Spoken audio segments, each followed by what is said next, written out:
When you come to Kvarner, treat yourself to an experience you will remember. Enjoy the luxurious ambience. Experience superior service. Indulge in endless pleasures. The pearl of the tourism offer in the pearl of the Adriatic. Liburnia, Hotels and Villas. Welcome back to the Autodrom Most for the final time this weekend. The cars of the NASCAR Whelen Euro Series are heading out on to the Autodrom Most circuit, a venue that's celebrating 40 years, opened in 1983, and for a long time now has been one of the more exciting additions to the EuroNASCAR calendar. As you can see on the graphic there, 90 degrees Celsius, and it has been raining all day long. It's been torrential weather that the drivers have had to contend with. The EuroNASCAR 2 race earlier on held in very treacherous conditions. A few of the drivers in that race will of course be competing in EuroNASCAR Pro as well, so potentially some advantage to be gained with the recency of their on-track information as always, but doubly so given they would have experienced what the track is behaving like in current conditions. It has dried up somewhat since we last had cars out on circuit, so potentially it won't be quite as treacherous as it has been in the morning races. However, it's still going to be very difficult, and I'm sure, even though we do have 31 minutes before the countdown to the command is given, I am sure that almost everyone, and I would hasten to suggest everyone, will be on wet tyres. I can't imagine anyone being brave enough to go with slicks with the prevailing conditions. The race has been declared wet. They can change tyres up until 5 minutes before the green flag lap, so there is the potential for that. As you can see, the teams, the personnel, making their way onto the grid, and they will be joined as well by fans who will flock to their racing heroes. And the EuroNASCAR Pro Championship this season shaping up incredibly well for a grandstand run to the finish. After this weekend at Most, we have just 2 events to go. The final round of regular season, that is Oschersleben, and then the 2 worst scores from regular season from the first 10 rounds of the championship are dropped ahead of the double points season finale at the Circuit Zolder. And as you can see, there is the number 54 car. We just got to look there at Gianmarco Ercoli. Gianmarco Ercoli is your championship leader. 3 race victories so far this season. He's on 234 points. Yesterday, he was caught up in an incident down at the first corner. He ran towards the first turn and there was some drama there. But he does lead by 1 point over Lucas Lasser. So Lucas Lasser regaining some ground over Gianmarco Ercoli because of yesterday's racing. Lasser ending up finishing 4th place yesterday. Ercoli well down the order.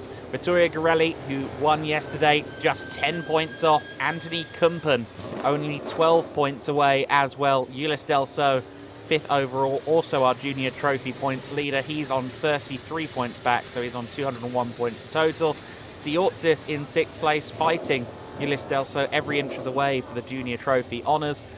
Martin Dubek in 7th position. Liam Hasemans, Thomas Chrysonis and Mark Goosens, our top 10. Fabrizio Armetta, the Challenger Trophy points leader. But certainly the championship has tightened up because of Gianmarco Ercoli's misfortunes yesterday. He ended up in the gravel at turn 1 on lap 1, along with Tobias Downhauer. Neither of them were really the guilty party. In the case of Downhauer, he was collected up after Liam Hasemans missed his braking point into the first corner, and Ercoli really just ran out of room trying to find a space for himself. But Liam Hasemans, incidentally, you may, if you were watching yesterday, you may have heard Anthony Kumpen saying, you know, I've known Liam since he was a baby, I'll go chat to him, let him know he made a mistake. And to Liam's credit, he held his hands up. He said, look, I broke too early. I realised I broke too early, so I came off the brake, but then I reapplied it too late. And easily done. I've done it on a sim plenty. But unfortunately for Liam, that cost him, that cost a great many others around him as well. At the front end of the order, it was a very different looking sharp end of the order in yesterday's race. Granted, with a few familiar faces, including Vittorio Girelli, who of course took the victory yesterday, also took the win at Vallelunga, his first win of the season, his first EuroNASCAR Pro victory. But Anthony Kumpen was second, Vladimir Osiortis third in the EuroNASCAR Pro race yesterday. Martin Dubeck, who qualified, I think, on the 7th row of the grid, he managed to finish 5th place. It was a very topsy-turvy affair yesterday. Only a few cars were, quite a few cars were not running by the end of the race. Quite a high rate of attrition. There is the 64 of Lucas Lasser. Lucas Lasser not just fighting for this championship, he is also the team boss at Speedhouse. He came into this season intending to do a one-off at Valencia. No one had taken the EuroNASCAR Pro seat in the 64, so he entered. And he only went and won the second race at Valencia, while Gianmarco Ercoli and Liam Hasemans had collisions together. He ended up winning the race. And he left Valencia with a championship lead. And you see there he's seemingly putting on some Vans. So I think he's intending to get out of the car and walk about a bit. Those are definitely not FIA regulation shoes. So he'll be switching over to some street shoes, I think, for the next few minutes. Lucas Lasser, though, came out of Valencia as championship leader unexpectedly. Even in the immediate aftermath of his race win at Valencia, he was saying, oh, well, you know, I'm not intending to do the full season, so, you know, it doesn't really matter that I'm the championship leader. But he did show up to Brands Hatch and stayed in the title hunt, was second to Vittorio Girelli coming out of Brands, and is only 1 point back now. Anthony Kumpen also very close behind in the championship standings, and he's with Andre. Thank you so much, Adam. I'm here with Anthony Kumpen. Crunch time in the championship. 4 drivers within 12 points. Is it still enough to look at the bigger picture, or is it now me or the others and go for every position? No, if you count, we're not even halfway through the points, with the double points coming in Zolder and then 2 more races in Oschersleben, here 1 more race. So no, it's still have to be safe, and then we see it's still points-wise a long season. I'm checking your tires. I see rain tires, but at the moment the track is drying a little bit, right? Yeah, you can put slicks if you want, but I stay on the rain tire. But go and tell to Girelli that he has to put slicks. It's a really good idea for all the cars around me to put slicks. I will do it. Okay, thank you so much. Tell them it's a good suggestion for me. I will do it right now, okay? Back to you, Adam. Something tells me that Anthony Kumpen's advice is sometimes a little disingenuous. I don't know what gives me that idea. It's just a gut feeling. Oh dear. Well, I think it is going to remain treaded tyre weather up until the start of this race. You can still see the moisture down on the tarmac, even in this shot here. It's definitely drying. I dare say there will be a decent-sized dry line by the end of the race. I can't see anyone coming in for a tyre change. I don't think these teams are equipped really for a NASCAR Cup Series style pit stop. But we'll have to see what happens. Vittorio Girelli is down there with Andre. Go on, Andre. Yes, I'm here. By the way, Jean Galpin, the safety car driver, told me it's time for slicks. And Anthony Kumpen said he has an advice for you. Go on slicks. Why aren't you on slicks? No, I think it's still not for slicks. But yeah, it's tricky conditions. But it's the same for everyone. So let's see who wants to gamble, and we'll take the risk. But for sure, in our position, there is no worth it, you know. So also, rain can come back. You never know. It'll be a good race. It'll be a tricky race, nice conditions. So let's put it in the front like yesterday, and let's do it. I also asked this question to Anthony Kumpen. 4 drivers, 12 points. I know there's a lot of races coming up, but is it now the position is very important, you have to win, or do you still say the big picture is everything, consistency is key?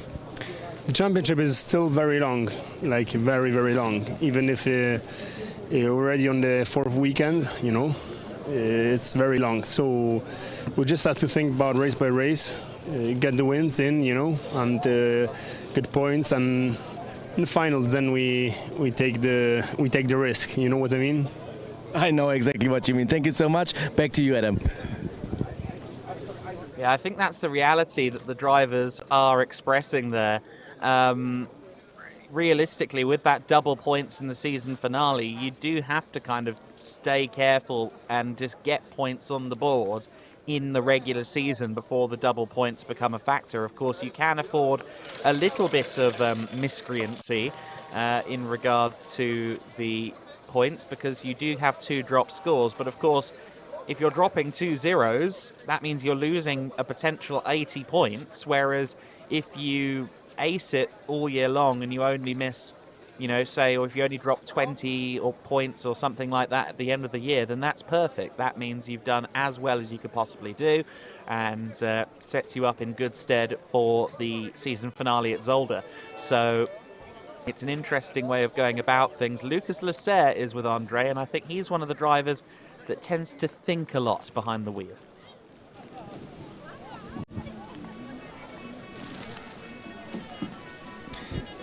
Thank you so much. I'm here with Luca Lasser. Anthony Kumpen told me to go to all the title contenders and say, put slicks on right now.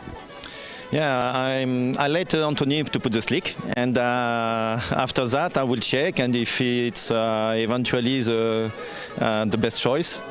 No, it's a joke. So we have together a lot of experience, and we know that in this condition you can eventually win or lose. So we need just to score points. That's my strategy since the beginning of the year. And since 5 years also. So I'm always in the contender for the title at the end, so I think it's not so bad. But we need to stay attentive at the condition. It will be a tricky situation for sure. And but we need to just to stay focused. I need just to stay focused on my driving style, my technical driving, exactly. And we'll see what will be our position at the end. All right, these are not the racing shoes for sure, already mentioned by Adam. He will switch it, I have the confirmation. So back to you, Adam. Yes, he'd have to, otherwise he'll get a conversation with the stewards. But they are very nice. They're a fetching pair of Vans that he's wearing there. I've never seen a driver do that before, switch shoes in the race car before hopping out. I like it a lot from Lucas. That's very great. Lucas Lasser, though, as he says, he's always in amongst it. He keeps his powder dry, he keeps his racing tidy, he stays in title contention. And we'll definitely see him just being a little bit careful in the early laps, I think. Again, I do think we're going to end up with a dry line before the end of this race. It's going to be interesting to see who keeps their wet tyres up to, you know, operating temperature. If you start to overcook them when it gets dry, you end up with a tyre that just won't give you anything at all. So it's going to be an interesting race, this. Again, I severely doubt that anyone would go for a mid-race tyre change. I think the logistics of that would be incompatible with any kind of success in the race. But we'll have to wait and see. Maybe I'm underestimating. Maybe it could be done, but it would be a bit of a stretch for certain. You see Gianmarco Ercoli's car there. He is on only the 6th row of the grid. He'd usually be up there with the likes of Vittorio Garelli and Paul Dufresne, who are there on the front row of the grid. Anthony Kumpen and Lucas Lasser, who of course are on row 2 of the grid. However, Ercoli much further down. Martin Dubeck, meanwhile, the home race hero for this weekend, is having a bit of a chat there. And of course he is looking to try and succeed here at his home venue. He's on the 3rd row of the grid. He's in deep conversation, and as you can see, Andre is looking to catch him. He's caught him. Nice job.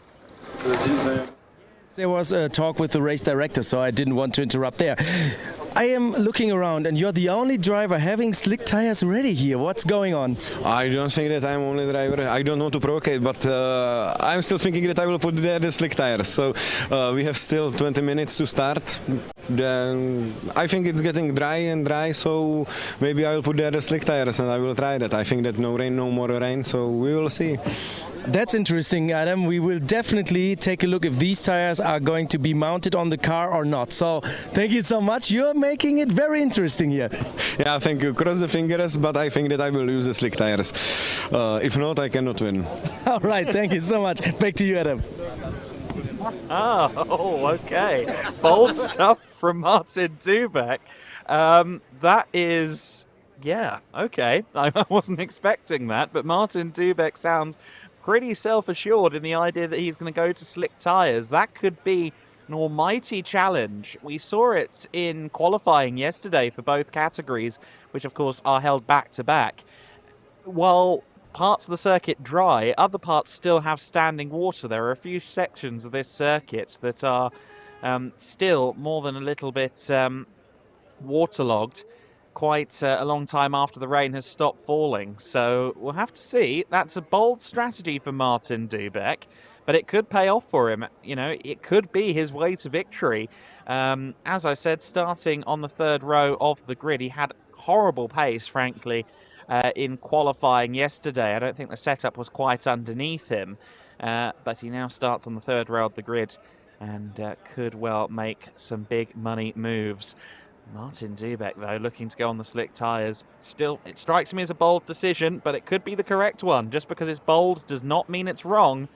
Slick tyres could yet go onto a few of the cars. You see there the 5-stud wheels does make the process of a tyre change quite difficult.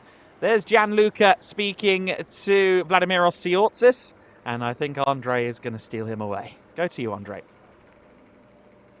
Adam, I was thinking that Martin Dubek is the only ones with slick tires ready. When I look behind us, there are slick tires too. What is your plan?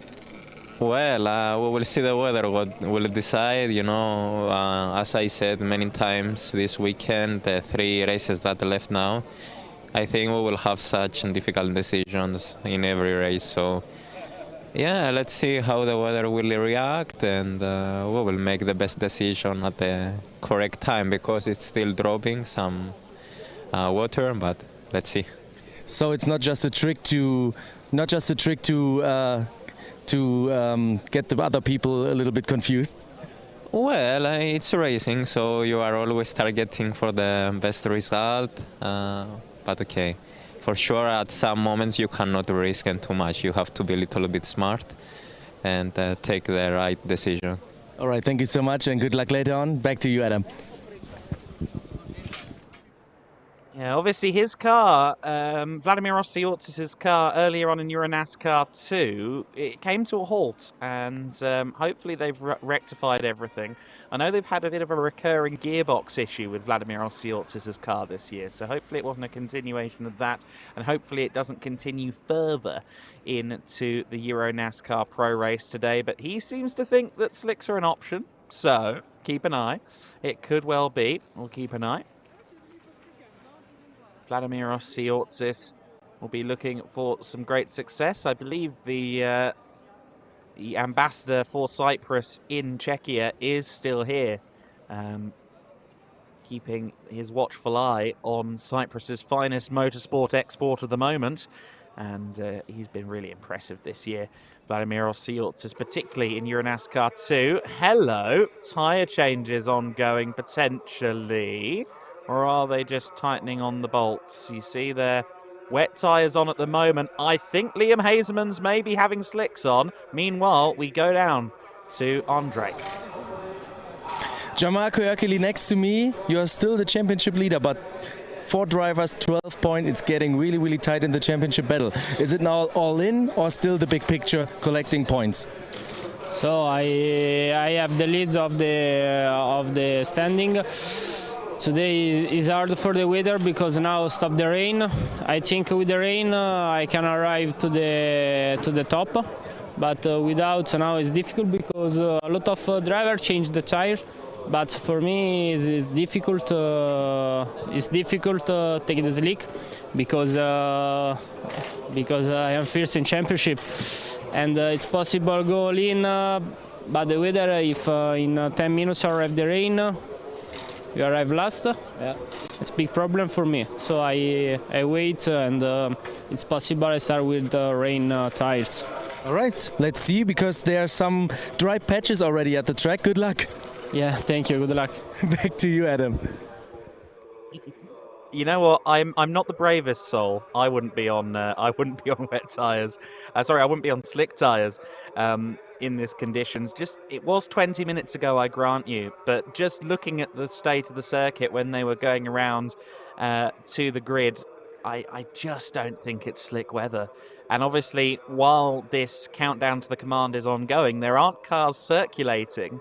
So the dry line is being formed by the ambient temperatures alone. It's not being cleared and dried by race cars going around it. I just think that even if it would be feasible to race on a slick by the end of the race, I just don't think the track will be there at the beginning. We'll have to see what they decide, though. Andre's gone down to another driver. Thank you so much. I'm here with Thomas Krasonis, and I see you put slick tires on the car. We said to risk a little bit. You know, we got a good result yesterday, but it's a good opportunity for us if the track is drying, because we saw on the forecast that it will not get we will not get any more rain. So to be careful in the first laps, and hopefully if we get everything on temperature, we will be able to get a lot of positions because of this. So it's a gamble, but we'll see, you know. Then I say good luck and have fun. Thank you so much. Thank you. Back to you, Adam. The first ones are starting to gamble. Yeah, Liam Hasemans looks to have done the same as well. We saw a camera shot of that just before you were chatting to Gianmarco Ercoli a few moments ago, Andre. It's an interesting gamble. For Liam, I can kind of understand why he's doing it, and Thomas Krasonis as well. I can understand why he's doing that. Krasonis starting from row 6 of the grid, not really a championship contender. Liam Hasemans is still mathematically there. He's 8th in the championship. He could, if he has a strong result here today and at Oschersleben, he could put himself into a championship consideration going into Zolder, certainly, but realistically, he has a lot less to lose than the likes of Ercoli, Lasser, Vittorio Garelli, Team Blakemolen putting slicks on the 69 car. So that is Sebastian Blakemolen on the 4th row of the grid receiving slick tyres. I'm getting the impression that we may have majority slicks here, and that's interesting if that is the case, because of course Gianmarco Ercoli has already said, you know, I don't think I want to do that. I don't think I can do that as the championship leader. But if everyone around him is doing it, does he go the same way, or does he stand with that logic? Again, that would be my first instinct as well. Stay on the wets with the conditions as they are. But it seems like a lot of the teams are going against the grain here. This is a really compelling situation that we've got coming into this race, because, again, a lot of teams are rolling that dice, aren't they? The 69 crew certainly are. Let's see if anyone else maybe is. Andre, what's going on down there? Gianmarco Ercoli is changing tires for sure. The 14 of Ulysse Descent stays on the wets. I also have Neo Lambert on the wets, but here Sebastian Blakemolen on the slick tires. I still see the slick tires of Martin Dubek beside the car, not on the car. So this is going to be very interesting, because we have mixed strategies, and I think we still have some time until we go racing. So it's going to be some last minute decisions, and we go now to the national anthems. Hey.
one to me.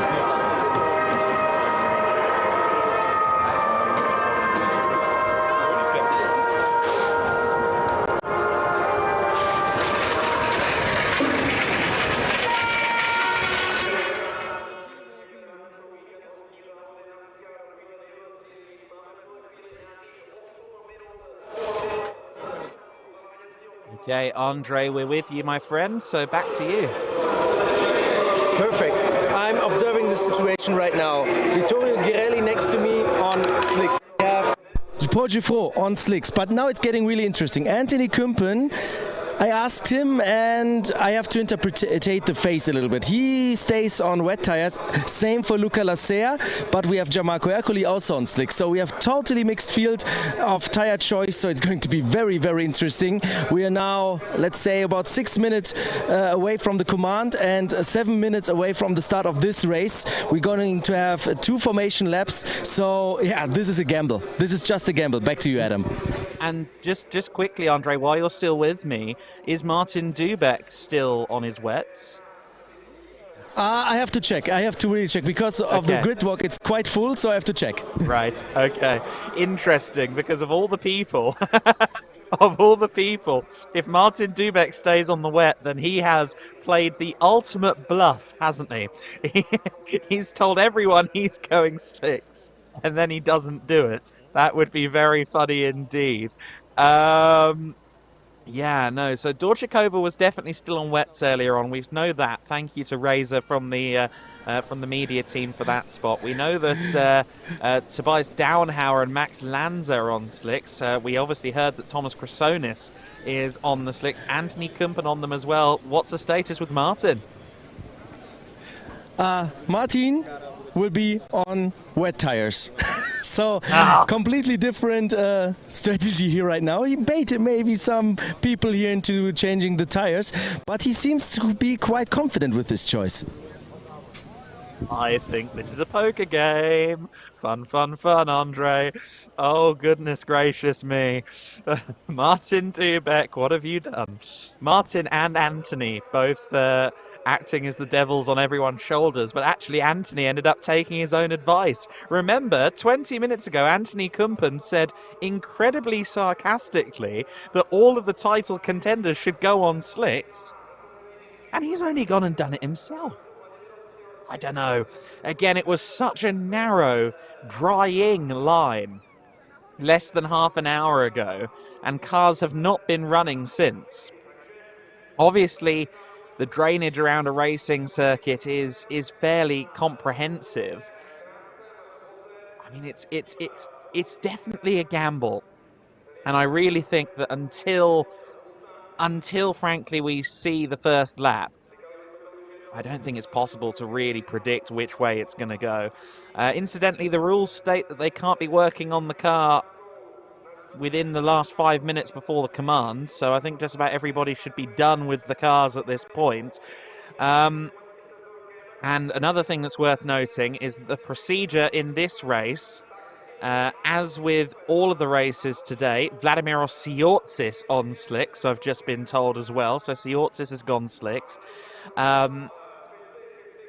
But the race has been declared wet, regardless of people being on slicks. The race has been declared wet, and unless this changes from race control, the plan is to do a formation lap and then one safety car lap at the start of the race, so everybody is aware of the conditions. So they'll do a safety car lap at the beginning of the race, and then going into lap 2, in theory, unless there are any issues, they should launch the race into life properly on lap number 2, but that could still change. That was the ruling as of about 20 minutes ago. I would expect them to stick with that concept, but that is the plan. They will do a formation lap, then they will have the first lap of the race behind safety car before a single file restart on lap 2. That's what they've been doing all day in these wet conditions.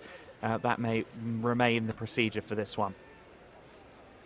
2 minutes and 18 seconds until the command.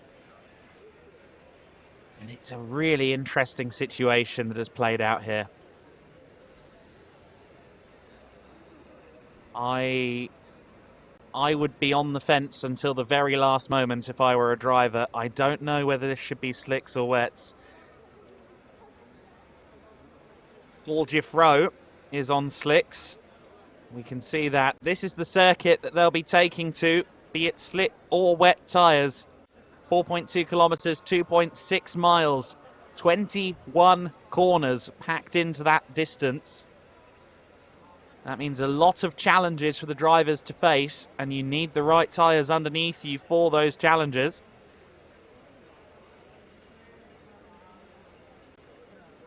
"21 corners. It's a very technical circuit, a very interesting little circuit in its 40th year of operation, opened in 1983. My thanks to Andre, who's provided me with a lot more tyre information. Paul Giffro and Vittorio Garelli on the front row of the grid are both on slick tyres. Kumpen is on wet tyres now, as it turns out. So Kumpen at one point was allegedly going to slicks. He's now on wets. Lucas Lasser is on wet tyres. Slicks for Siortsis, wets for Dubek. Now Lambert is on wets. Sebastian Blakemolen has been on slicks for a while now. Oh, it's very interesting, isn't it? And critically as well, the championship leader, Gianmarco Ercoli, also on the slicks. I also want to say, just before the start command, a big thank you to Melinda, Alina Leubneger's sister, for her great performances there of the national anthem. And we will have the countdown to the start command concluding in just a second.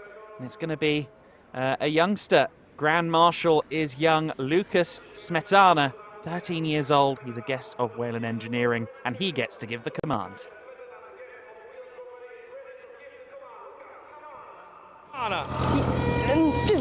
Drivers, start your engines. Drivers, start our engines! Yeah! There you go. He had the whole world in his hands there. He had all the power. And he's given the command. Well done to young Lucas Smetana. And the racing will begin very shortly indeed. They don't hang around.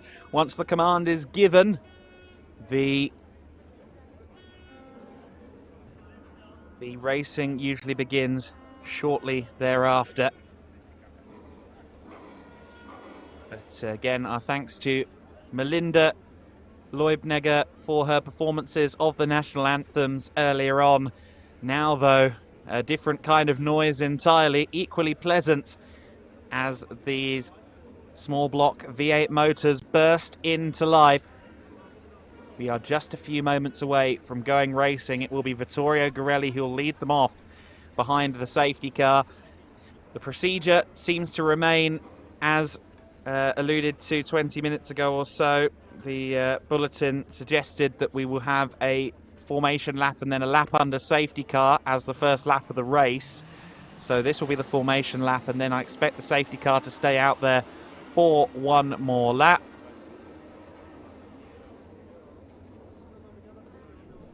You see there the start marshal signalling to hold. The Corvette has disappeared off, and now he waves the green flag. Vittorio Garelli leads the field away. He is the pole sitter. He is yesterday's race winner. Can he firmly put himself into championship favourite consideration with a victory? He's in the right position to do so on that pole position. Paul Giffro in second place. Anthony Kumpen in third position. Fourth place for Lucas Lasser. Both of them are on wet tyres. The top two are on slicks, as is this man, Vladimir Siortsis, in fifth position. Martin Dubek was teasing slicks more than anyone. He's on wet tyres. Sebastian Blakemolen is in seventh place. He's on his slicks. Neo Lambert alongside him in eighth position. Ulysse Delso in ninth place. And Fabrizio Armetta in P10, the first of the Challenger Trophy drivers. Gianmarco Ercoli, championship leader, alongside Thomas Grassonis on row 6. Riccardo Romagnoli in 13th. 14th place for Jack Davidson. Good to see Jack Davidson racing in Pro for the first time. Liam Hazeman's 15th there.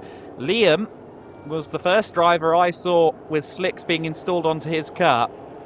Let's see if it pays off for him. We now get a look at the circuit, and yeah, there is a dry line. It's definitely dried more. It would of course dry more over the course of the half hour since the cars last circulated. Is it dry enough? I'm still on the fence. I think it's going to be hard-pressed driving for those that are on the slicks. I mean, look at how much of the track is wet. It should be quicker if they can stay on the absolute racing line. The slick drivers will be quicker, but they've got to stay on the absolute racing line. If they go off the racing line, they're as good as off the track immediately. It's going to be compelling, this. As you can see, the safety car has stayed out, so now we go into safety car procedure. So the Corvette leads them across the line, and the race will begin. Lap 1 of 17 begins here. But we remain under safety car conditions. I wonder if anyone ducks for the pit lane on this occasion. We've already seen people ducking off the racing line to try and, well, we assume, cool those tyres. Understandably so. The wets are going to heat up a lot on that dry line. It's difficult to say, isn't it? But I don't know. I think maybe the slick tyre drivers, the ones that took that roll of the dice, maybe they're on the right side of history here.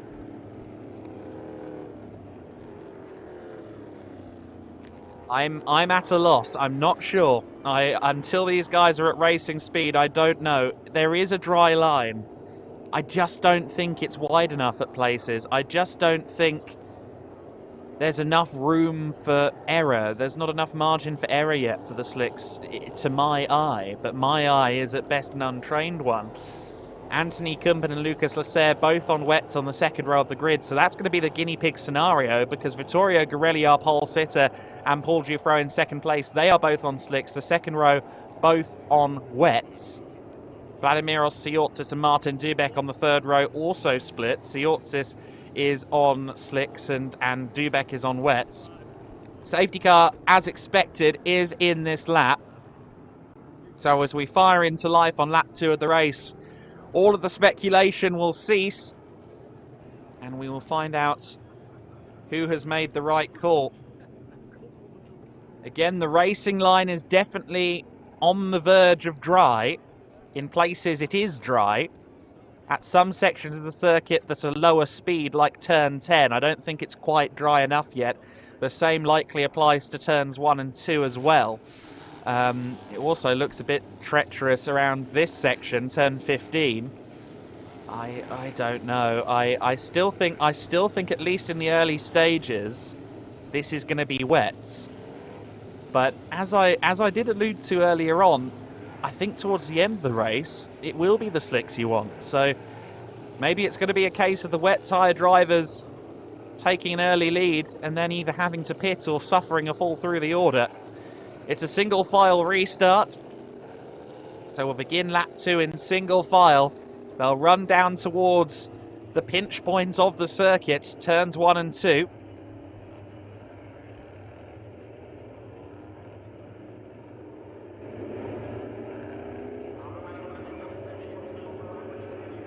Let's see who has made the right decision. It's Vittorio Gorelli who leads the way here. He will pull the pin, and with that we will go racing. With that, the speculation will cease and the information will finally be available to us. Who has made the right decision? The two drivers in the lead, Vittorio Gorelli, Paul Giuffreau, they are on slick tyres. Kumpen and Lasser behind them are on wet tyres. Kumpen up the inside of Paul Giuffreau. Now the wet tyres will come up to temperature quicker, so at least in the early stages I expect the wet tyre drivers to go by. But what happens after a few corners? It's Anthony Kumpen up to second place. He used the outside line there to move up into second position. Martin Dubeck on the wets there, trying to sneak up the inside of Lucas Lasser, who was also on the wet tyres. I think the first bad sign for the wet-tyred drivers is that they're not really losing their slick-tyred brethren. Yes, Anthony Kumpen is making progress, but really, if the wet-tyre drivers are to have made the right decision, the slick-tyre guys need to be having offs and falling off the track and struggling, and I don't think they are. Look at Dufresne right there on the back of Kumpen. Kumpen goes defensive into turn 15 of the lap. Paul Dufresne is right there with him. Anthony Kumpen taking the wet line on the outside. Paul Dufresne showing that it is indeed slippery out there. Jack Davidson and Gianmarco Ercoli off at turn 15. We just saw that before we cut away. Gianmarco Ercoli into the gravel trap at turn 15. It looked like he just slid wide. We know that he's on the slick tyres, so Ercoli having an off. Jack Davidson spun just in front of him, so I think Ercoli was trying to avoid Davidson, but our championship leader went off into the gravel at turn 15. It'd be great to see where he is now. Paul Dufresne trying to find a way past Anthony Kumpen, but he's on the wet line there on the slick tyres. Can he get that thing stopped? Well, just about. And that, for me, is the most definitive proof so far that the slicks are going to be the correct tyres going forward, because he managed to get that car stopped off the racing line on slick tyres. We saw Neo Lambert shortcutting the first chicane. Anthony Kumpen then, third place and losing out to Dufresne on slicks. Vittorio Garelli also on slicks. I said I would have gone wets, but I think I would have been wrong if I had. Because it seems to me that the slick tyre drivers maybe have the edge right now, as long as they stay on that fine sinew of dry tarmac. We've seen already what can happen when they don't. Gianmarco Ercoli is in 16th position across the line because he had an off. Davidson somehow has managed to stay up in 11th place despite spinning. Anthony Kumpen under a lot of pressure here from Lucas Lasser, and this is of course a championship battle. Lasser just 1 point off the championship leader, Gianmarco Ercoli, coming into this race. If all things were to finish right now, Lasser would be the championship leader heading into Oschersleben. Paul Dufresne with a bit of a wiggle on there. And Dufresne looks a little bit more confident in these conditions than Vittorio Garelli, doesn't he? He's managed to get past Kumpen a lap ago, and now he's sizing up Vittorio Garelli for good measure. Paul Dufresne goes to the outside line. Does he get the car stopped? Oh, just about, but he doesn't make the position.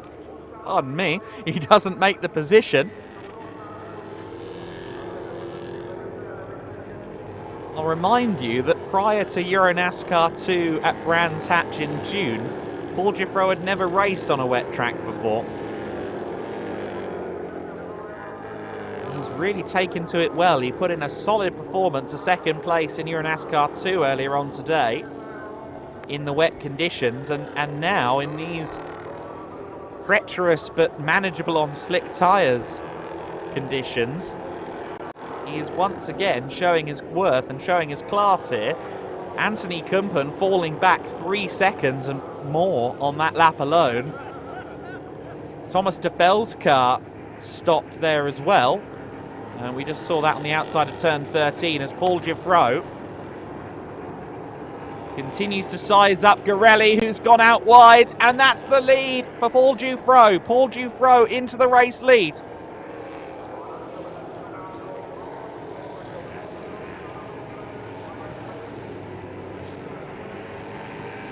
Again, I was informed that the number 3 car off Dufresne is on slicks. And I fully trust Andre's spotting on that. But how amazing is it that Jufro is able to go on the wet line? We saw around turn 16 he was on the wet line and somehow he kept it together. Also moving through the order is Liam Hasemans. He's up to 8th position already. Hasemans, who started 15th, is well in the top 10. He's on slicks. Oh dear, I think these wet tyre drivers, unless there's another break in the clouds, these wet tyre drivers may end up being sitting ducks. Never mind 8th place. Liam Hasemans is in 6th.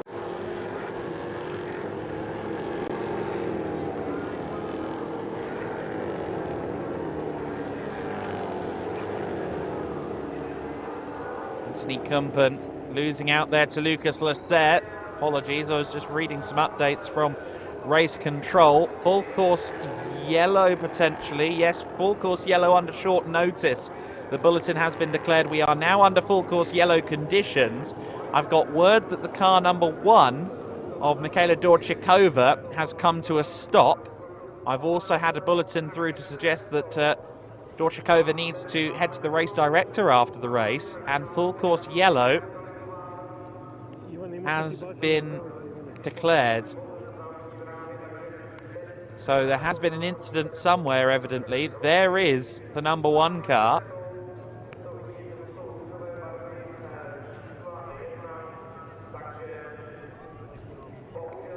Entirely certain what's happened there, but the number 1 car is stopped.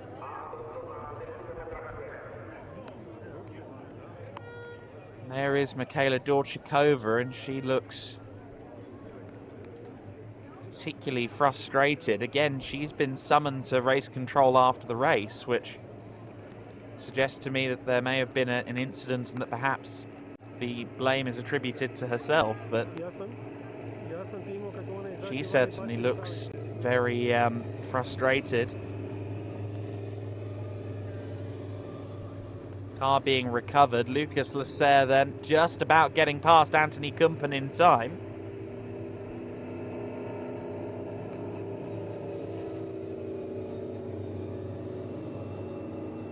Under full course yellow then. And do any of the teams decide, those on wets, do any of them decide that they need to pull the pin and get onto slicks?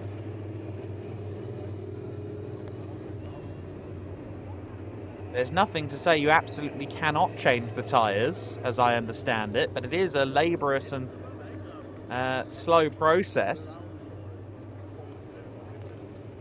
It's not the NASCAR Cup Series where you've got a half dozen NCAA quarterbacks just waiting with full slicks.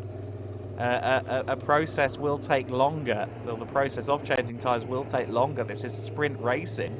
There is usually no need for a pit stop. But yeah, I don't know. No one, as far as I know, has gone into pit lane, but if there was ever a time.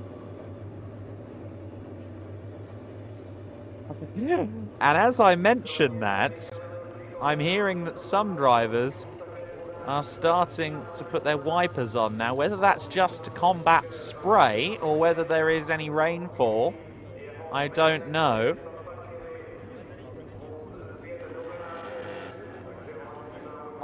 Looking at it, I don't think it's raining. I think anyone who does have their wipers on is purely trying to clear spray when they're at speed, but hey, maybe. That would be another twist in the tail. Full course yellow procedure. 2,500 revs in second gear these cars are idling around at. Andre Viegold confirming, using the power of an overturned palm, that he can confirm rain at the pit boxes. Very, very light rain. So there is still definitely rain in the area. You and I both can see that it's not exactly a gorgeous summer day in Most, even though the circuit has dried up a bit. Well, if there is rain, that's going to be very interesting. But of course, those that are on the slicks, those that are on the wets have spent the last 3 or 4 laps driving around in near dry conditions on wet tyres, and after a while, after the tyres have overheated and shredded to a point of no return, even if you've got a ruined wet tyre, it's not going to be effective in the wet or the dry. Once a wet tyre is gone, it's useless for both conditions. There's Michaela Dorchikova. I think maybe a suspension failure? Car riding low already by the time we... Yeah, okay. So it was just a mechanical failure for Michaela Dorchikova, hence her frustration. We've gone back to green flag racing. Michaela furious with the fact that her race is over, and we hope to see her again soon, but Michaela Dorchikova with a mechanical issue there, looked like the suspension may have gave way or something of that nature, maybe a puncture. Nonetheless, we are back to racing, and Anthony Kumpen has gotten back past Lucas Lasser. So Anthony Kumpen has managed to go quicker off the full course yellow back to green. And we go on to lap 7 of this race,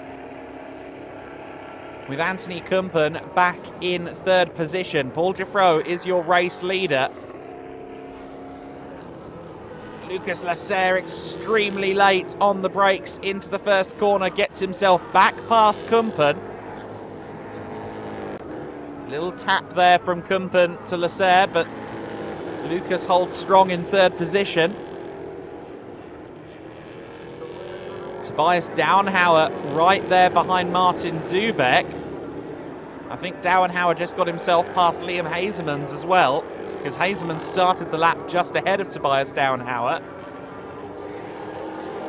Downhauer in the 99 car then, closing in on the rear of Martin Dubeck. Tobias Downhauer was mentioned as being on slicks, as of course we saw Liam Hazemans taking the wets off, putting the slicks on. So both of these cars are on slick tyres. The 3 cars ahead of them are all on wets, and Downhauer just powering by. If we don't get further rain within the next lap or 2, those wet tyres are going to become a surefire liability for those that have got them on the car. For Martin Dubeck, this will be incredibly frustrating, because of course he sounded like he wanted to go on the slicks and then didn't. Anthony Kumpen under a lot of pressure here from Tobias Downhauer. The drivers that have managed to get this far on slicks really on a performance art, I would say, here. Look at this, bump drafting in EuroNASCAR. We don't get much of that on a road course, but Liam Hazemans bumping Tobias Downhauer past Anthony Kumpen. Hazemans says, I'll have a bit of that as well, thank you. But yes, I think it is almost a performance art that these guys are performing on the slicks, because it's still not ideal slick tyre conditions by any means. But they're staying with it, they're staying on the circuit. This is no mean feat that these drivers are performing.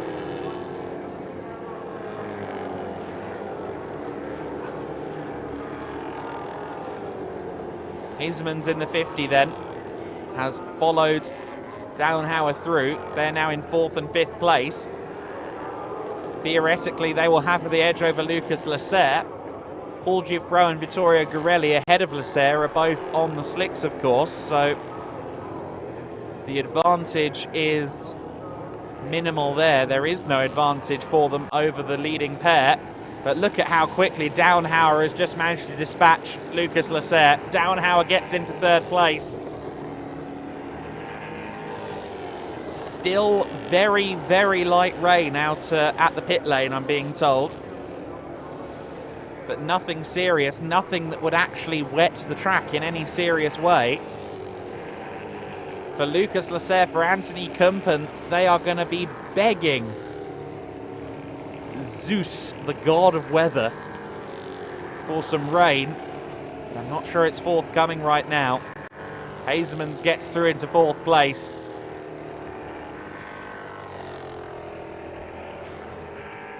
Lucas Lasser is talking to Zeus. Zeus isn't answering, I'm afraid. Paul Dufro is your race leader. Paul Dufro, who just a month ago took his first win in EuroNASCAR 2. Just a month ago, he had his first ever race in EuroNASCAR Pro. He's currently in a good position to maybe take that first win as Martin Dubek heading into the pit lane very slowly indeed. An incident between Vladimiros Siortsis and Neo Lambert is under investigation. They were in 10th and 11th places respectively. Here's Gianmarco Ercoli. Ercoli has managed to get his way up to 8th place and is challenging Ulysse Delso for 7th. Ercoli on the slick tyres. You see that his wiper is still engaged. Gianmarco had a bit of an off earlier on in the race.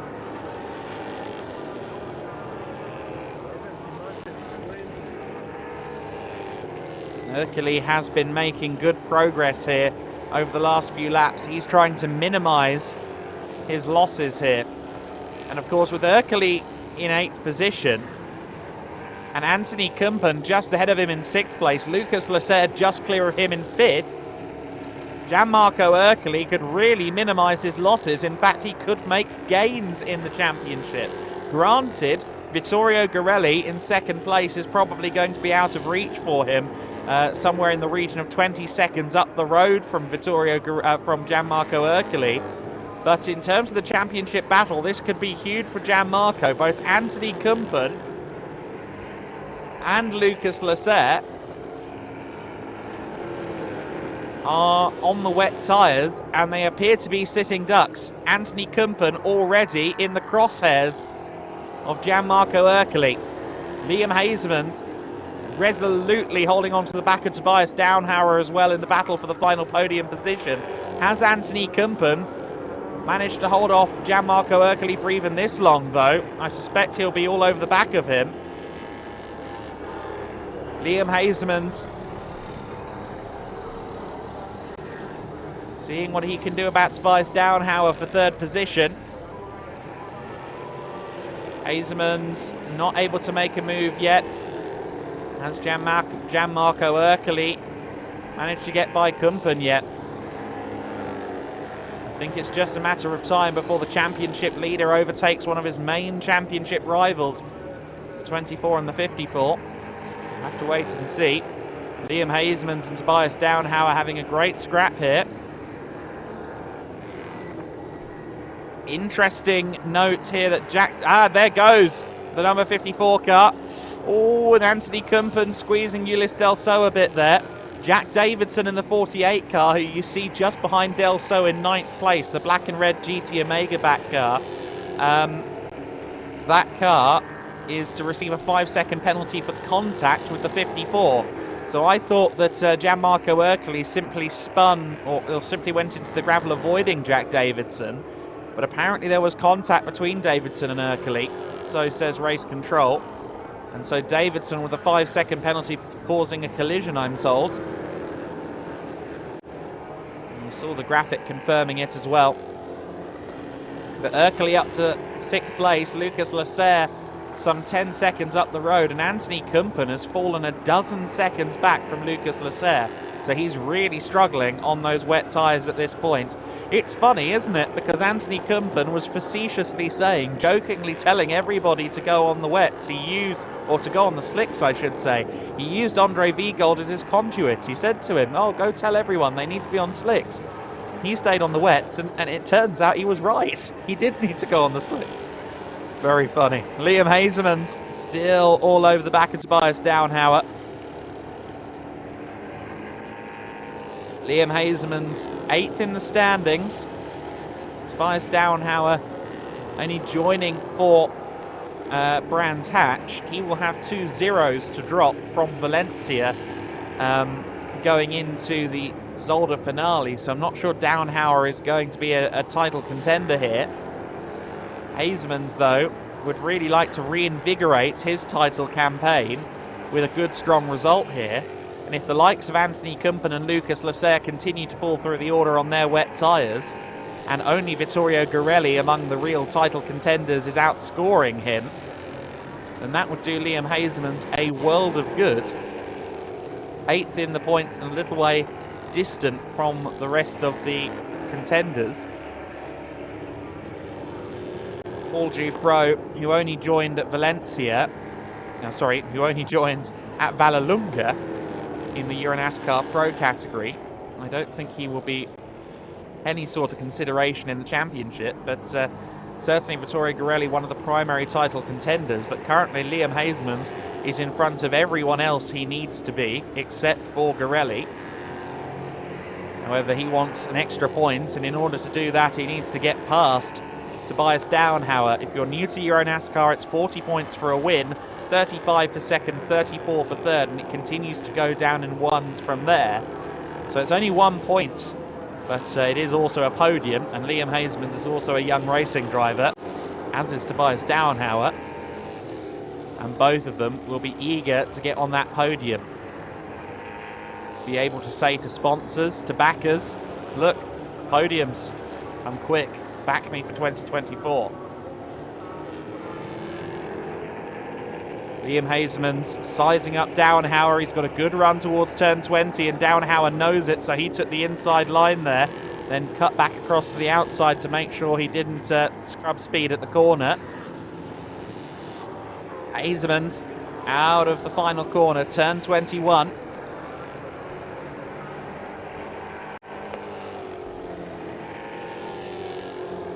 Hasemans with a good run. He's got the slipstream as they approach the first chicane. Downhauer outbroken himself, not quite. Both of them about as late on the brakes as they could feasibly be. I would say we're seeing two surefire future superstars of the EuroNASCAR Championships here. Tobias Downhauer and Liam Hasemans head to head. And of course, Downhauer last year was set to be in that number 50 Hendricks Motorsport car for the season. He was in the car in EuroNASCAR Pro at Valencia in 2022. Unfortunately, he didn't have the budget to continue and has now returned to the series over a year later with the new promotion team, which debuted at Brands Hatch. So former teammates, former car mates, as it were, head to head, and Lucas Lasser has been caught by Gianmarco Ercoli. So these are the top two drivers in the championship. Lucas Lasser on wet tyres, struggling in the drying conditions. Coming into this race, Gianmarco Ercoli was 1 point clear of Lucas Lasser in the championship. If they finished right now, Lucas Lasser and Ercoli would be tied in the championship. However, with this move, Ercoli will rectify that. He goes to the inside at turn 15. Can he get it done? Actually, no, not yet. Not yet. Gianmarco Ercoli and Lucas Lasser, the top two in the championship, wheel to wheel as they approach turn 20. Lasser on the wets, Ercoli on the slicks, and you could see how much later Gianmarco could break into turn 20. It was only a matter of time with how quickly Gianmarco Ercoli closed in on the back of the 64 Speedhouse car. The Speedhouse team boss, Lucas Lasser, falls down. Weather update from my favourite meteorologist, Andre Viegold. He says the rain is getting heavier in the pit lane, but not significant. So still insignificant rain, just a little bit heavier. But again, even those that are on wet tyres at this stage, those wet tyres will be completely cooked. They won't be much cop in the rain, even if it does come. Downhauer and Hasemans still fighting out for third place. Liam Hasemans looking ever more racy. Oh, and Downhauer's outbroken himself. Tobias Downhauer. Too late on the brakes there. Nothing he could do to get that car wound up in time on that occasion. Therefore, Liam Hasemans moves through into third position. Vladimiros Tsiortsis has received 5-second penalty for contact with another car off camera. Tsiortsis, who runs in 8th place. Your top 10, Paul Giffreau.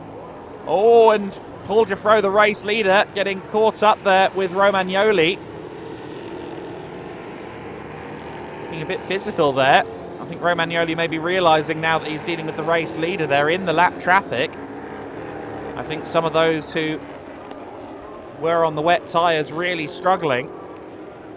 But Giffreau is your leader by 4.2 seconds over Vittorio Garelli. Liam Hasemans up to third place. Tobias Downhauer recovering to 4th position. Gianmarco Ercoli is away off them in 5th place. He won't make any further moves up the order unless there is some serious drama. 45 seconds off the lead is Gianmarco Ercoli. That's how upside down and topsy-turvy this race has been so far. Lasser is 6th, Del So is 7th, Vladimiros Tsiortsis is in 8th position. Make that 7th because he's just got past Ulis Del So. So Del So demoted to 8th position. Meanwhile, Jack Davidson is there in 9th and Fabrizio Armetta is in 10th place, as you can see on screen. Armetta looking up the inside here of Davidson. And he manages to make it stick. Nicely done, Fabrizio Armetta. He's the leader in the Challenger Trophy element of this race. He's the leader in the Challenger Trophy element of the championship as well. And this is not what Anthony Kumpen wanted from this race. Kumpen, who jokingly suggested people go on slick tyres, didn't follow his own advice. And it's really bitten him here. He's in 12th position right now, and Thomas Grassonis, who is on slicks, is his next challenger there in 13th. Anthony Kumpen started on row 2 and he's outside the top 10. That is not an ideal race for him. This is lap 16. Looks to me like the number 5 car is crabbing slightly of Tsiortsis. Don't know if that is the case, but look at Fabrizio Armetta. Past Ulis Del So he goes. I think Armetta's on the slicks as well, and he's really coming good. Fabrizio Armetta from 10th to 8th in 1 lap. Been very impressed with some of Fabrizio's driving this season. There is Thomas Grassonis then. He's gotten past Anthony Kumpen. He's now on the back of Neo Lambert. This is lap 16 of the race. So while these guys are fighting over a minute behind the leader, I think the leader himself is only just a few corners back on the penultimate lap. Vittorio Garelli closing in slightly, incidentally, a second a lap quicker at the moment. But 3.2 seconds should be enough of a buffer for Giffreau, as Grassonis continues to make life hard. These drivers just starting lap 16 of the race, whereas the leader will be starting lap 17 when he crosses the line in a few moments. There is the leader coming across the line now to start the final lap of the race.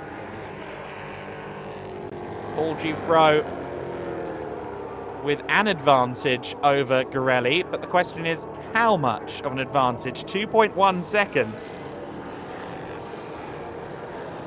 So 2.1 seconds is the gap. It's been going down by a second a lap for the last couple. Vittorio Garelli, I think he's probably not got enough time to close in on Giffreau. However, Massimilio Lanza up ahead of Paul Giffreau at the moment may just be stifling the leader a little bit here through the technical section of 7, 8, 9 and 10. Paul Giffreau realises it's all or nothing, makes a diving lunge on a back marker. He shouldn't really have to do that, but the circumstances have necessitated it. And here comes Vittorio Garelli. I knew Garelli was close, but I didn't think he was going to be that close. It's the final lap of the race, and Vittorio Garelli, who started the lap 2.1 seconds clear of Paul Giffreau, or I should say 2.1 seconds back from Paul Giffreau, is now right there with him. I still am not sure. Paul Giffreau, I think, will just about do enough. It looks to me like he's got a little bit of front damage on that number 3 car. Looks like part of the splitter is missing to me. Yellow flags down at turn 18. That, I think, is because of a car off track. I saw some tram lines in the gravel that strongly suggested that. A heart-skipping moment in the first sector for Paul Giuffreau as he got stuck behind the 88 of Lanza. But I think with one corner left to go, he's home free. The RDV competition team, the number 3 car, and Paul Giuffreau on just his second weekend in EuroNASCAR Pro crosses the line to take the win. Paul Giuffreau is your winner. He takes the victory in EuroNASCAR Pro for the first time. Giuffreau, who only took his first EuroNASCAR 2 win last month, is now a EuroNASCAR Pro winner, and the car's body language tells the story. He is elated. A well-deserved win, a fabulous performance from Paul Giuffreau. He rolled the dice, like many others around him, to go with the slick tyres at a time where perhaps some wisdom suggested slicks. And it's paid off for him. It's paid off for RDV Competition, who are back in victory lane. Frédéric Gavillon, who elected to stand aside and allow Paul Giuffreau to take the seat in Pro, is still very much mentoring Giuffreau, and I'm sure he will be elated with his adopted protege there. Hazeman's held on to 3rd place. 4th place for Tobias Dauenhauer. Gianmarco Ercoli in the 54 car has just crossed the line in 5th position. Gianmarco Ercoli taking 5th place. Lucas Lasser has crossed the line in 6th position. And critically, I think that's going to mean that Ercoli and Lasser are separated by just 2 points going into Oschersleben at the top of the points table. That's going to be insane. Here's a replay of the start then. This was lap 2. The first lap was contested under safety car. Anthony Kumpen early on making moves. The wet tyres come up to temperature quicker. However, soon he would be losing out. There was contact between Ercoli and Jack Davidson on this second lap of the race, the first flying lap of the race. Some controversy there and contact between the two. 5-second penalty handed to Jack Davidson as a result. We had a full course yellow for a little while as Michaela Dorchikova's car seemingly suffering a mechanical failure, and Michaela's body language telling the story on that one. Meanwhile, Vittorio Garelli, your race leader, but not for long, because Paul Giuffreau was hounding him every inch of the way, and Garelli made the untimely error. Giuffreau would then extend that lead. However, towards the end of the race, it would evaporate. Gianmarco Ercoli, we didn't see this live. He made another error in his process of finding his speed on the slicks and working his way through the order. Meanwhile, Lucas Lasser and Anthony Kumpen were falling through the pack on their slick tyres, or on their wet tyres, I should say. Martin Dubeck ended up withdrawing from the race. Tobias Dauenhauer and Liam Hazeman's, 2 of the others on slicks. Well, they were making hay not while the sun shone, but while the track dried. Hazeman's pushing Tobias Dauenhauer past Kumpen. That could have backfired, but it worked out, and both Hazeman's and Dauenhauer got through. They would soon also get past Lucas Lasser, and from there, they would fight it out for 3rd position. Contact further back as well. Romagnoli getting shoved there, I believe, by Dario Casso. We didn't see that live, but some dramas further back among some of the Challenger Trophy drivers. Would explain why Romagnoli got lapped. Neo Lambert making their error at turn 15, ending up in the gravel. Vladimiros Siortsis involved in that as well. That was the contact we heard about, so that's why Vladimiros Siortsis gained his 5-second penalty. Gianmarco Ercoli, though, with the grip advantage, critically overtaking Anthony Kumpen, one of his primary championship rivals, and he'd soon do the same to Lucas Lasser. Gianmarco Ercoli outscoring both Lasser and Kumpen. Kumpen by some way. Kumpen only finished 12th place, 1 minute and 38 off the lead at the end. Paul Giuffreau towards the end of that race was under significant pressure from the 2nd place car, Vittorio Garelli, but it's the Frenchman for the first time in EuroNASCAR Pro in victory lane. It's a return to victory lane for RDV competition, and it's a first time for Paul Dufresne. Dufresne, now the youngest ever winner in EuroNASCAR Pro at 19 years and 332 days old.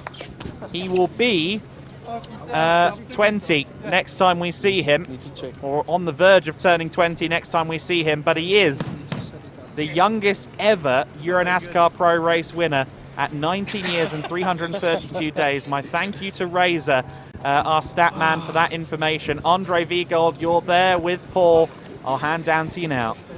Thank you so much, Adam. Paul Dufresne, you're the youngest EuroNASCAR Pro race winner in history of the NASCAR Win Year Series. Okay, I just learned that. Oh, what a race. we decided, I think, the first to put the slick tire, and I wasn't really enthusiastic about it. I was just, we will struggle the first lap, and then we will maybe catch the guys in wet. But since the first lap, the slicks were as fast as the wet, so I don't know what to say. The car was just perfect. A big thanks to RDV that made the car. I never had a car like that. I could enter with too much speed, but the car was turning. I could put flat, and it was just going. Oh, I'm just so happy, just so happy. Just at the last laps, the lapette guys didn't wanted me to win, but it's like that. And yeah, okay. I don't want to add this to your repair bill, but where do you destroy the front bumper of your car? On the lapette guy. Huh? Yeah, on the lapette guy, he didn't wanted me to pass. So okay. Yeah, so. Yeah. Right. Vittorio Girelli catched up in the last seconds. Did you watch your mirrors? Have you seen the 72 car back in your mirrors there? I was clearly more watching the 88 in front that wasn't letting me pass, but yeah, at the end we are first, so this is the most beautiful thing. Okay, and I have now, of course, the EuroNASCAR Pro race winner sticker to put on your car. I have to be better. There's the camera.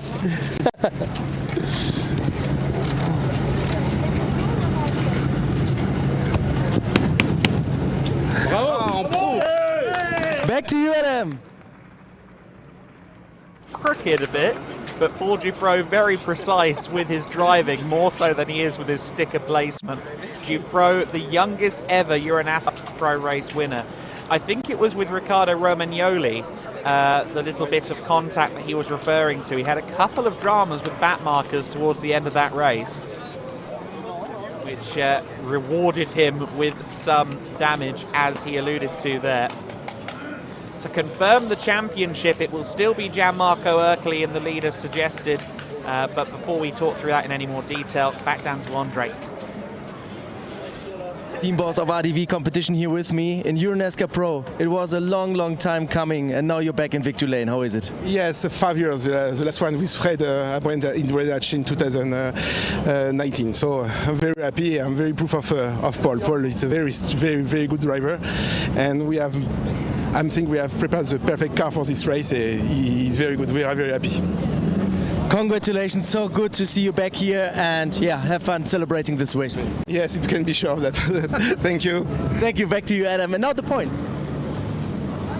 Yeah, absolutely. Just to add on to that RDV competition, almost a bit of a sleeping giant in recent years. We know they're capable of fighting for championships and taking race victories in EuroNASCAR, and it's brilliant to see them back up there. Gianmarco Ercoli on 266 points, 264 for Lucas Lasser. So 2 points between them, as I suggested, at the top. But critically, Vittorio Girelli now third on 259 points, just 7 away from Gianmarco Ercoli. And Anthony Kumpen losing ground. He's now 19 points back from the championship lead. 19 points back from the lead on 247. Ulysse Delceau now up to 5th in the championship and leading in the junior category as well. But Paul Dufresne, speaking of juniors, I mean, juniors is for under 25s, isn't it? So he's going to be a junior for a while yet. But already proving his mettle at the highest levels in EuroNASCAR. There was flashes of potential for him last year in EuroNASCAR too. But when he moved into RDV this year, it became obvious in what was initially meant to only be a EuroNASCAR 2 campaign, it became obvious that Dufresne had unlocked something. The combination of him and the team, it just kind of worked. And now the ultimate dividends has been paid. He's taken the win. He's the youngest ever winner in EuroNASCAR Pro. And one of the people who could, one of the people who would also be contending for that record, Liam Hazeman's down there with Andre. Just talk us through this crazy race. Yeah, it was crazy. Well, first of all, of course, you know, the tackle from yesterday. That was pure my fault, and apologize to everybody for it. But I mean, today was so much better. I mean, we tried to gamble with slicks, and at the end it worked so well out, you know. The thing is, from the beginning of the race, I really tried to keep way more use my head than yesterday, that's for sure. And then, yeah, I mean, I had a crazy battle with Tobias. I was starting P15 at the start, was P17 at one point. And then, yeah, I battled the whole time for P3 with Tobias the whole race. So, yeah, it was just a crazy feeling. It was more enjoyable than a win, I think. All right, thank you so much. Congratulations. Yeah, thank you. Back to you, Adam. Great drive from Liam Hazeman's, Hollywood Hazeman's. If he's going to get a podium, of course he's going to do it in dramatic fashion, falling to 17th and ending up 3rd place. Liam Hazeman's last year's EuroNASCAR 2 champion. He's had his fair share of misfortune, more than his fair share of misfortune this year, but he's on the upward trajectory, and he is certainly not the only one either. There's a lot of new talent in that podium area today. A lot of talent who are really coming alive at an extremely young age and could well be the drivers fighting for your NASCAR titles over the next few years. And one of them is Tobias Downhammer with Andre. Thank you so much. Another solid result, but I think you're not 100% satisfied with yeah, how the race happened, right? Yeah, it was a tough race. I mean, I started from 17th position, so a lot cars to overtake. Finished 4th place, so I'm for sure I'm happy. But I could finish in the 3rd position on the podium, but I did a small mistake in one lap, and unfortunately, it's I'm not 100% happy, but a good result for the team, and looking forward to the next race in Germany. What exactly happened when you went off track? I tried to block the inside line. There was a bit wet on the track, and then I was too late on the brakes, so it was my mistake. But yeah, that happened. So I tried to do it better next time, and yeah, that was the point. So when we were at that lap on the racing line, the slicks were working well, but when you moved away onto the wetter patches, it was less controllable, the car, right? Yeah, absolutely. Only the ideal line was dry, and the rest was wet, so it was difficult conditions. But yeah, I think these conditions everyone had. So yeah, tough race. All right, thank you so much. Congratulations, despite this off-track experience. Thank you. Back to you, Adam. Yeah, great to see Tobias Downhammer back and racing at a sharp, high level. Promotion, the new team, he and Alina Leubnegger putting in some great drives for them so far, and I look forward to seeing their progress in the next few months ahead of a full campaign, hopefully in 2024. You can see that Andre has already got another interview queued up. We'll go down to him in just a few seconds. He has the runner-up in the race. Vittorio Garelli standing by with him. Let's go there now. Andre. Thank you so much. After a tough start to the season, you're now 7 points closed in to Gianmarco Ercoli, and it's a really open championship battle. Are you happy with the 2nd place? Yeah, I'm a bit bitter sour, you know, because I know I had the pace, but yeah, the 3 was very fast. He passed me in turn 16 because I slowed down a bit because of yellow flags. So I don't know if the director saw it, but I saw the yellow flags. I slowed down a bit, and he just went through the outside, you know. But you know, yellow flags, you should always watch out if there's any cars on track. It's a bit dangerous. But anyway, he was very fast, so he deserved the win on pace because he was fast. But I was fast too. In fact, in the end, I caught 5 seconds back up. I was very flying in the end, but it was close. But good weekend overall. Pole position, race 1 win. Race 2 close to the win was just a P2, and we're on a good, you know, on a good momentum. So let's go for it. Let's carry on for Germany, you know. All right, thank you so much. Congratulations, and yeah, let's see what the championship battle has for us in 2023. Back to you, Adam.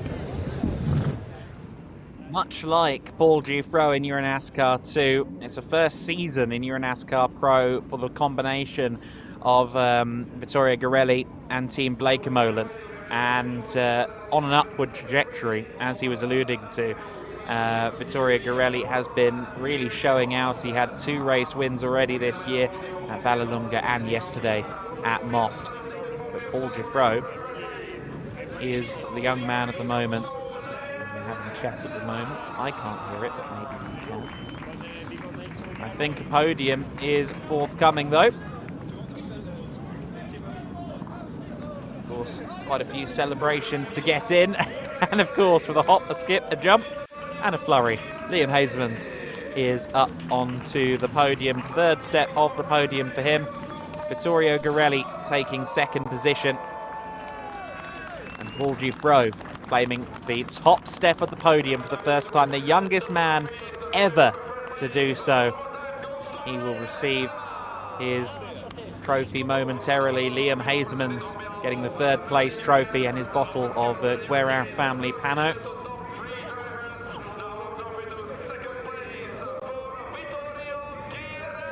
Vittorio Garelli claiming the 2nd spot in the championship, former single-seater champion, former EuroNASCAR 2 champion, and he is firmly a contender in this EuroNASCAR Pro campaign. But Paul Giuffreau returns RDV competition to winning ways, and we will now hear the national anthem of not just himself, but his team.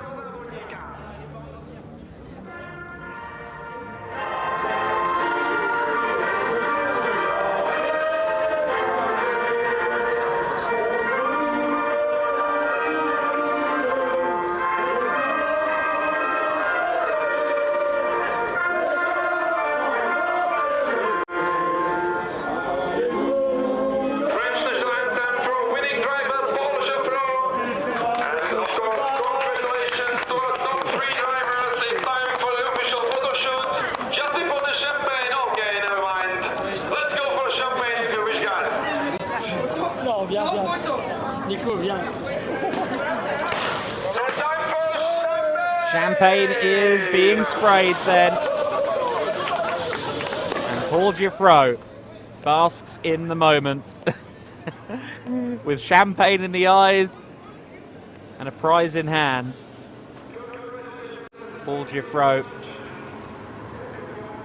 has really made a statement here. He has let everybody know that he and RDV competition are contenders. He's pulled himself up with RDV, and collectively they have said, we're here.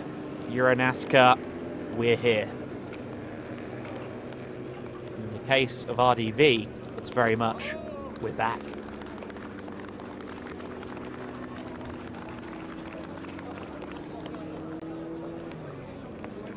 Plenty more podiums still to come, as well as some more celebrations. Gianmarco Ercoli should be presented on the podium soon as the current leader of the championship. He will receive the ceremonial red banner from Whelen.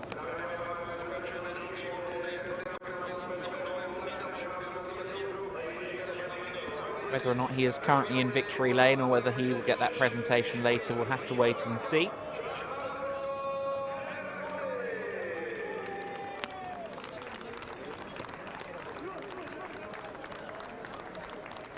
Here he is, Gianmarco Ercoli, still your championship leader. Quite the comeback in today's race. Contact with Jack Davidson early on maybe hampered his progress a bit, and he made a couple of other errors as well. But he's just about done enough to marginally extend his lead. He came into this race with a 1-point lead. He leaves this race with a 2-point lead over Lucas Lasser. The red banner, the Whelen banner, is his for another round. And he's also, I believe, set to receive a titanium ring from TJ Jewelers.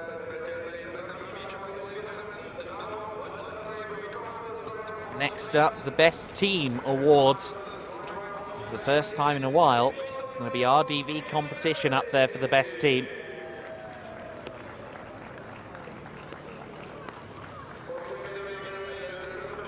Apologies, I'm getting this the wrong way around. Vittorio Garelli is up there to receive the fastest driver award. So this is the TJ Titanium ring going to Vittorio Garelli.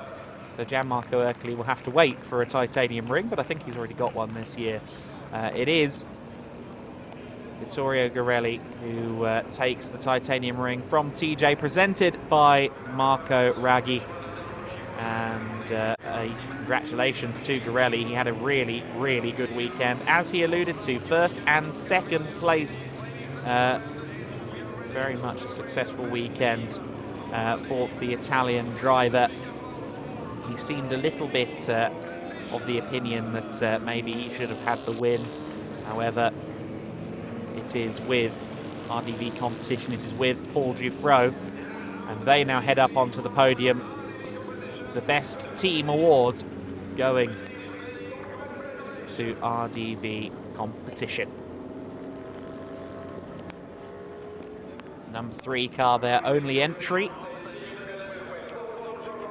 But Paul Dufresne has been hustling it in both EuroNASCAR Pro and EuroNASCAR 2. To receive that best team award from the NASCAR GP of the Czech Republic. From here, we will go into the trophy podiums.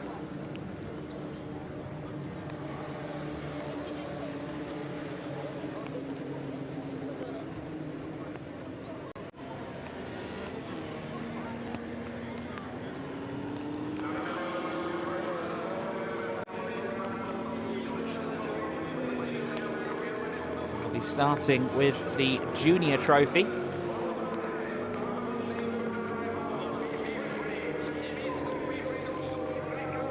Of course, the Junior Trophy podium. Actually, no, Challenger guys going up first, so going against the published order, but fair enough. Challenger Trophy, Fabrizio Armetta will be the winner there. Riccardo Romagnoli on the 3rd step of the podium. Max Lanza, 2nd step of the podium. Top step going to Fabrizio Armetta, who once again was right in there in the overall standings as well. Armetta has been really impressive this year so far.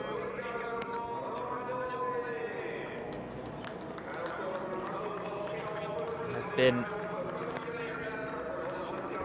quite amazed with some of the 55 drivers' exploits. Congratulations as well to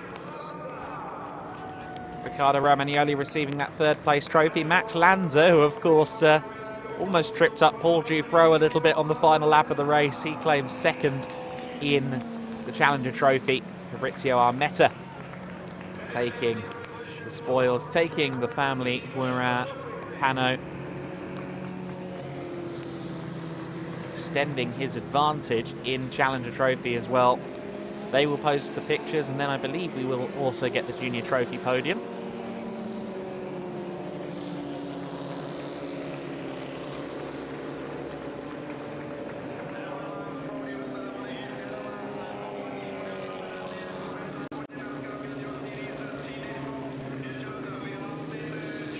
Paul Dufresne simply can't escape the podiums today. He's going to be back up there because he is in Junior Trophy.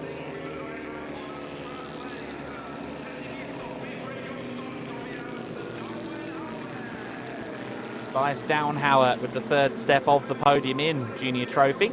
You'd have liked that overall podium, of course, but you can take some consolation in the 3rd step of the Junior podium. Liam Hazeman's there taking 2nd, but Paul Dufresne once again to the top step to receive yet more trophies. In the last month or so, his trophy cabinet suddenly has gained a capacity issue. He's going to have to go to IKEA, do some assembly of some flat pack furniture and get himself a whole new trophy cabinet, I think.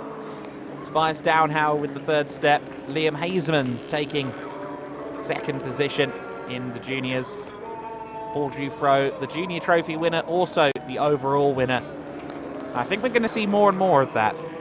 As young drivers maybe look to America, look to NASCAR and the National Series in the US, maybe for a future from across the Atlantic. I think we're going to see more and more of these youngsters like Paul Dufresne, like Tobias Downhauer and Liam Hazeman's coming in early, showing that they can fight for overall championships and maybe looking to ascend the NASCAR ladder on both sides of the Atlantic. It's been an incredible race weekend here at the Autodrom Most. EuroNASCAR has delivered, be it wet, be it dry. Our newest winner, our youngest winner, is the one and only Paul Dufresne. This man, Gianmarco Ercoli, making an important overtake earlier on Lucas Lasser, his closest championship rival.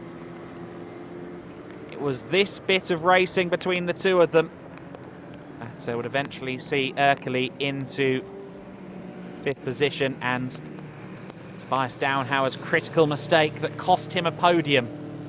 Liam Hazeman's making up ground, moving into the overall podium positions. Further back in the pack, battling Vladimiros Siortsis. This was the latter half of the top 10. Fabrizio Armetta making good ground, and this was the final lap of the race, just after Max Lanza ever so slightly blocked Dufresne through the first sector.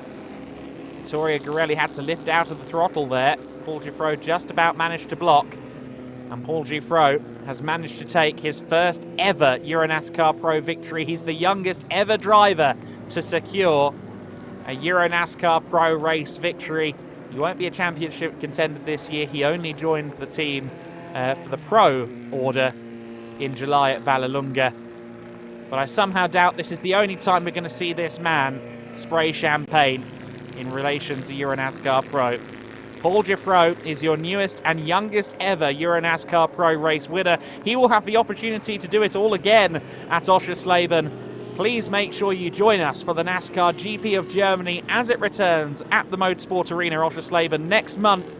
It's going to be brilliant action once again as we close out the regular season of the EuroNASCAR Pro before double points come into play at Zolder. We're in the final stages of what's been an incredible racing season. Make sure you join us for our final 2 events.